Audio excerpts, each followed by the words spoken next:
All right, so starting off, my name's Scott from South Florida Insider, and I'm here with, I guess, somewhat of a legend these days, coming from the Fonz, doing the stuff with Arrested Development, but I actually heard you've been doing a lot of stuff with the community, so to speak, with your books, and how you're helping out a lot of people with dyslexia. Could you tell me a little bit about that? Sure. My partner and I, 10 years ago, started writing Zipzer, the world's greatest underachiever. And there are 17 novels in that series. Little boy, the fourth grade, has real trouble learning, but he's very funny. So we wrote them as comedies first and didn't even think about that, oh, well, they're going to inspire kids or they're going to help somebody. We just wrote funny novels. And kids write us and they say, you are very funny. And then they say, how did you know me so well? One of the great compliments of my life. Yeah, it's got to be very vindicating, I guess, because I heard, wasn't it that you learned at a later age that you had like a form of dyslexia yourself? Yeah, I learned when I was 31 that I had a learning challenge because my oldest son, Jed, was in the third grade, and we had him tested. And just this morning, I just left my partner, and we started writing the first chapter of the first novel of a new series, which is Zipzer in the second grade. So that was really a lot of fun. Yeah, it's got to be really rewarding seeing what you've done in your career already. I mean, from the entertainment side, and now doing something that's a little bit more, I guess, educational and really helping those that are in need. You know what? We never thought of it as educational. It really, what we thought was we were going to write comedies that kids who are reluctant readers latched onto, and they said, okay, I know this guy, and I'm going to make this the first book I ever read. Yeah, but definitely on the comedic side, I also heard you're going back to Broadway. You're going to be doing The Performers. Yes, that is right. In November, it's a very exciting time in my life. Tonight, I'm on Royal Pains on USA. Tomorrow, I'm on Children's Hospital on the Cartoon Network.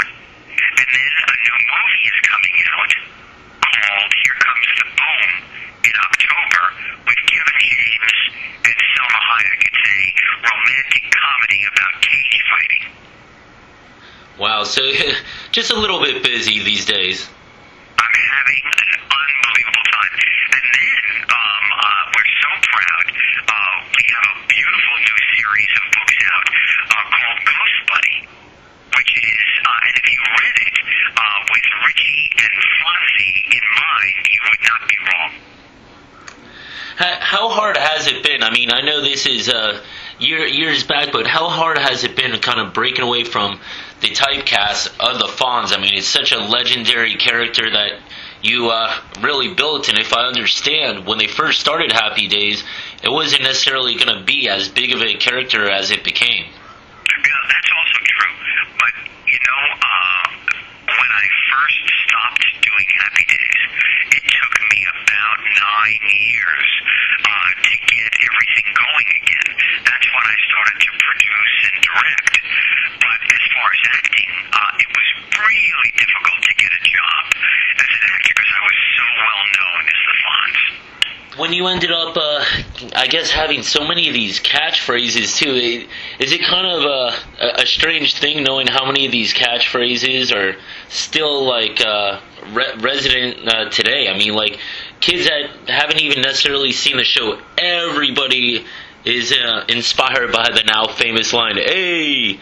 So you still have... It's truly amazing, and, you know, I'm on Twitter, and so many people joke just about that sound alone. You know, Jump the Shark started.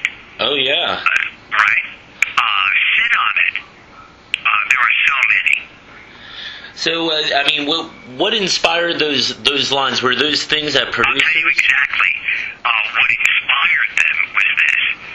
The producer, Gary Marshall, understood that if you've got a catchphrase, if you've got something that is memorable, people will use it, and then people will say, hey, what's that from? And it will completely enhance the viewing experience. So, could you have ever imagined that it would get to the level it has now? No, listen, I used to be 7 years old. I was lying in my bed in New York City, dreaming about just making a living. And then, it exploded. It was an unbelievable journey. And I was just honored by the Queen of England, last October. Yeah, it just seems that these rewards are just that much more. I mean, everything's getting more and more magnified. I mean, I'm hearing that the iconic bike is going to be given out as a grand prize in a few days. We're going to the casino in Coconut Creek, and that's where they've got the bike. And I'll be there to meet everybody on Saturday night from 9 to 11. And that's a lot of fun, because you don't always get to see the people that watch you and that, have fun with you when you're doing what you want to do with your life. So now I get to meet all those people. Yeah, and another thing that I heard that's kind of in the works, and I'm not sure if you're going to be jumping in line with that, but I heard that Arrested Development's kind of going into production on Netflix. Are you? We have already. I've already shot for 2 days on the new Arrested Development. Oh wow!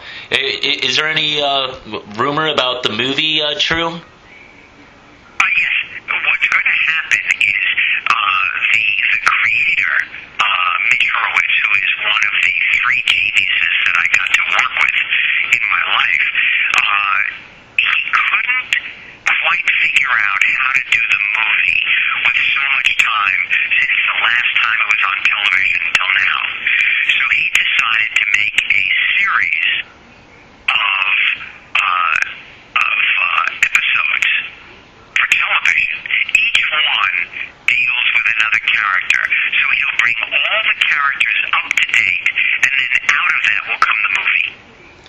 Okay, so there's definitely a movie in line. Is your buddy Ron Howard going to jump in line with that, maybe as a director or anything? I don't know if he's going to do that, but he sure is doing the voiceovers. Oh, okay.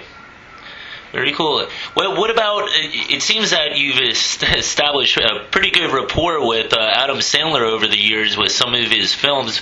What about any things with him in line again? Well, the new movie that I did with Kevin James and Selma Hayek, Here Comes the Boom, is actually produced also by Adam. Oh, okay. Wow. So how that connection ever start for you? Say that again, I'm sorry. How that connection ever start for you? I mean, is it just that comedy routine, comedians kind of aligning with each other? You know what? I don't exactly remember. I was in his song, the Hanukkah song, and I called him up and I thanked him because I was really happy to be in the song. And then our relationship started, and Adam then called me and asked me to be in The Waterboy. Yeah, and then you had some famous lines in that as well. So it wasn't just going back to the Fonz. You got water sucks, Gatorade is better. So that's right. So how often do you end up hearing that line, or is it really just sticking back with the Fonz? No. Listen, there are children today who only know me as an author when I go to their school or I go to the book fair. I was just in Miami just before the school year ended, visiting with a class that won a scholastic contest. So everybody knows me from something else. That's got to be such an interesting feeling to know that you have so many of these different kind of roles, being an author, being a producer, director, writer. I mean, really all these things, and people know you all for different things. You know what? I have to say that I'm very, very grateful. Well, what's your take on, seeing how all these old action stars got back together doing the Expendables, but what about all these older comedian stars that started up? I don't know. They do that in a way in Grown Ups, which is a movie that Adam just finished, Grown Ups number 2. They had a whole bunch of really funny men in that movie. But I never thought about it for me. But I have to say that I have to go. And what a pleasure it's been to chat with you. All right. Hey, well, I definitely appreciate your time, and look forward to the meet and greet coming up soon.